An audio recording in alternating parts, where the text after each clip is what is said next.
뉴욕 증시는 전날에 이어서 전강 후약 장세로 마감했습니다. 상승 출발한 지수, 엔비디아가 장중에 낙폭을 키우면서 마감하며 지수 발목을 붙잡았고요. 여기에 더해서 트럼프 미국 대통령이 관세에 관한 정책 불확실성 발언으로 인해서 투자 심리는 더욱더 위축되는 국면이었습니다. 네, 사실 엔비디아의 실적만 바라보고 있었던 뉴욕 증시였는데 생각보다 나쁘지 않았던 호실적이 발표가 됐음에도 오늘 크게 흔들리는 증시였습니다. 어떤 부분들이 숨겨져 있었던 건지 저희가 하나하나 파헤쳐 드리도록 할 텐데요. 일단 간밤 마무리됐던 시장 상황부터 체크해 보겠습니다. 3대 지수부터 확인해 볼까요? 네, 알겠습니다. 간밤 뉴욕 증시 함께 체크해 보도록 하겠습니다. 앞서 말씀드린 것처럼 엔비디아 나쁘지 않은 실적을 내놨음에도 불구하고 지수는 일제히 하락 마감하는 흐름이었습니다. 여기에 더해서 트럼프 대통령의 관세 발언이 또 하나 나왔습니다.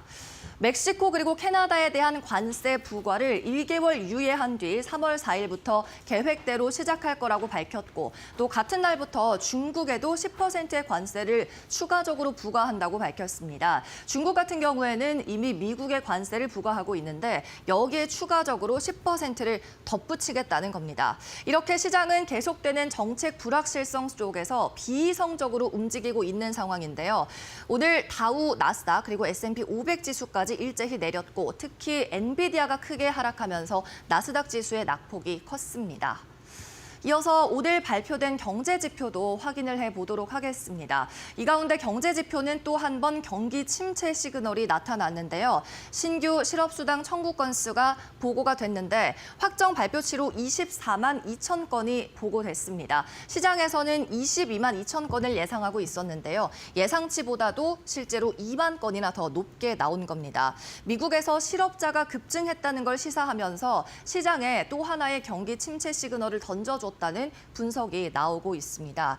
사실 지난주에 발표됐었던 21만 9천 건, 이때만 하더라도 21만 건 정도면 그래도 고용이 아직은 강하다는 평가를 받았는데 24만 건이라는 수치는 시장에서 조금 다른 센티멘트로 받아들이고 있는 것 같습니다. 그러면서 투자 심리가 크게 위축됐고요.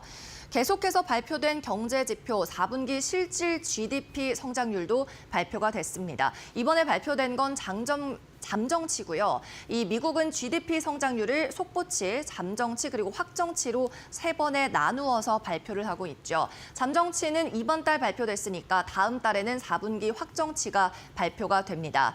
잠정 집계까지는 일단 예상치에 부합하는 성장률이 나왔습니다. 4분기 지난 분기 대비해서 2.3% 성장한 것으로 나타났고요.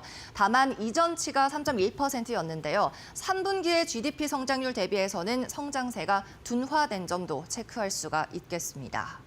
이어서는 물가 지표도 하나 나왔습니다. 4분기 근원 PC 가격 지수 마찬가지로 잠정치가 발표가 됐는데요.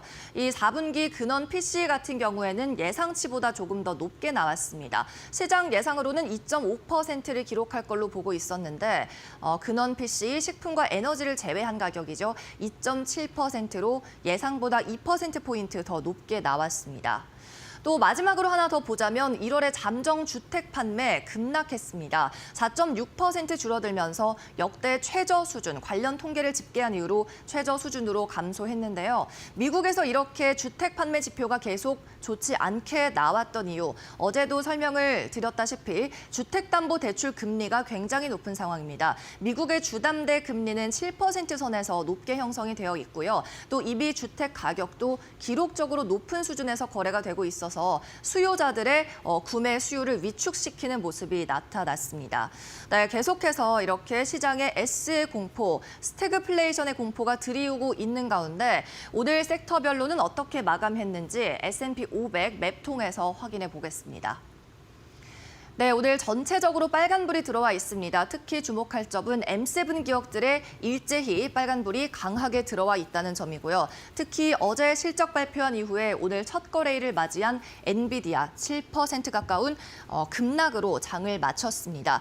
빨간불이 이 정도로 강하게 들어오지는 않았던 장 초반이었는데 낙폭이 심화되는 게 장 막판으로 갈수록 두드러졌고요. 그러면서 반도체 섹터의 주식들을 전부 끌어내렸습니다. 엔비디아 반도체 시총 1위 기업이 폭락을 하면서 브로드컴과 AMD도 일제히 하락 마감하는 모습이었고 M7 기업인 MS도 마이크로소프트도 1% 넘는 하락 나왔습니다. 또 구글도 2%대 하락이고요. 아마존과 테슬라도 2%에서 3%대 하락입니다. 그래도 약보합권을 보였던 장 초반의 주식들 일제히 낙폭을 키우면서 마감을 했습니다.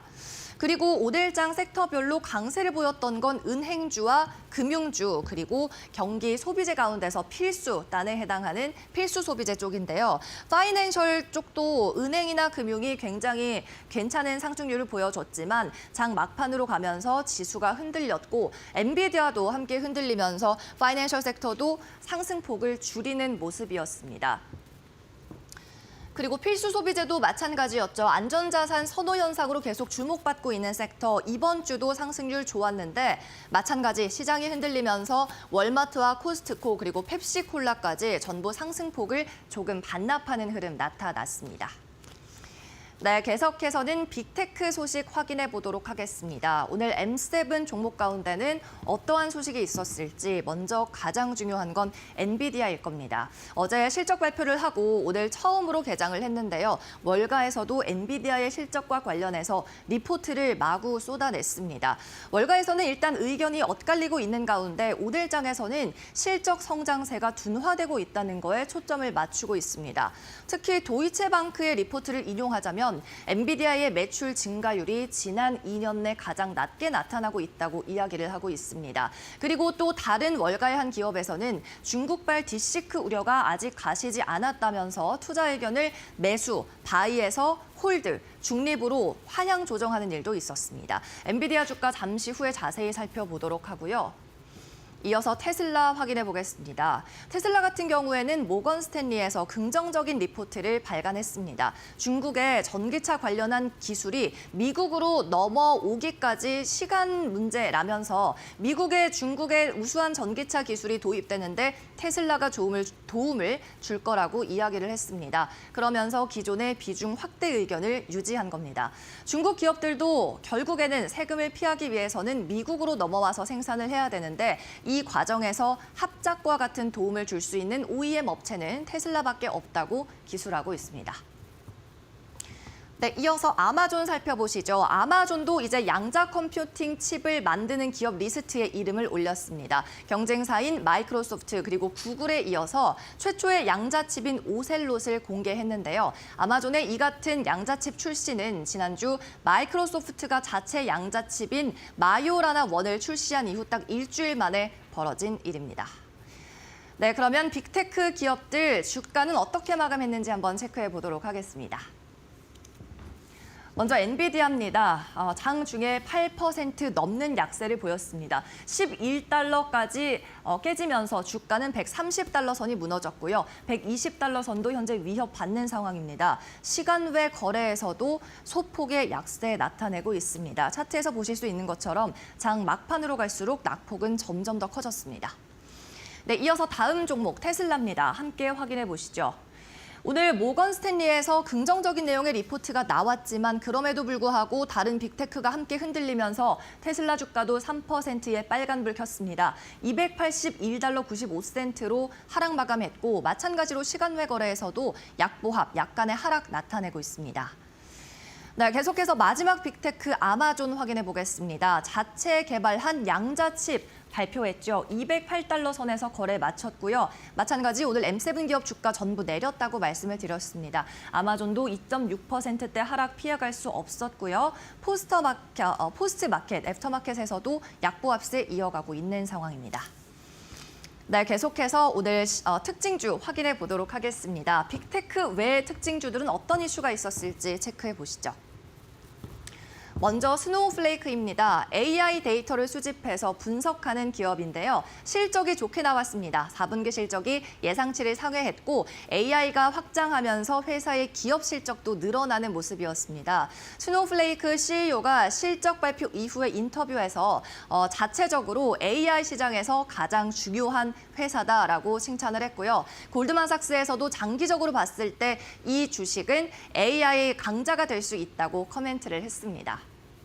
다음은 이베이입니다. 전자상거래 업체죠. 마찬가지로 실적 발표를 했지만 가격은 하락이 나왔습니다. 4분기 실적은 기대치를 상회했는데요. 문제가 된 건 1분기의 매출 가이던스였죠. 가이던스 시장 기대치를 하회했습니다. 회사 측에서는 1분기 매출을 25억 2천만 달러 선으로 잡고 있는데 애널리스트들의 예상은 25억 9천만 달러였습니다. 네, 마지막 특징주입니다. 루트입니다. 루트 인슈어런스는 자동차 보험 회사인데요. 반대로 4분기 실적이 개선됐습니다. 마이너스였던 수익이 플러스로 돌아선 건데요. 지난 분기 주당 실적이 1달러 60센트 마이너스였는데 4분기 실적이 큰 폭으로 개선되면서 주당 1달러 42센트의 수익을 냈습니다. 투자자들의 매수세가 몰렸는데요. 마찬가지로 주가 어떻게 마감했는지 확인해 보겠습니다. 네, 먼저 스노우플레이크입니다. 좋은 실적을 발표했고 CEO도 자신감을 드러냈죠. 골드만삭스에서도 긍정적인 코멘트가 있었습니다. 4.5% 상승하면서 거래 마쳤고요. 173달러 선의 거래 종가 형성했습니다. 포스트마켓에서도 나쁘지 않은 움직임을 나타내고 있습니다. 네, 계속해서 이베이 살펴보도록 하겠습니다. 이베이는 반대로 실적 가이던스가 좋지 않았죠. 8% 하락하면서 63달러 48센트로 거래를 마쳤고요. 시간 외 거래에서도 0.3%가량의 약세 움직임 이어갑니다. 네, 마지막 종목입니다. 루트인데요. 자동차 보험 회사고 이 휴대폰을 통해서 운전자의 운전 형태를 수집한 뒤에 그걸로 보험료율을 매기는 회사입니다. 지난해 주가가 5배 이상 급등했는데 이번에 실적도 크게 개선이 되면서 추가적 상승이 나왔습니다. 25% 급등 마감 123달러 95센트로 거래가 형성했습니다. 네, 마지막으로 상품 시장에서도 상품 하나 알아보겠습니다. 오늘은 국제 유가 확인해 볼 텐데요. 70달러 선에서 거래를 마쳤습니다. 이 트럼프가 베네수엘라와 맺었던 협정을 파기한다고 이야기를 하면서 유가가 상승했고요. 70달러 선을 다시 회복하는 흐름이었습니다. 등락률은 2.26% 플러스권에서 마무리했습니다. 네, 이상으로 간밤 뉴욕 증시에서 있었던 일 브리핑해 드렸습니다.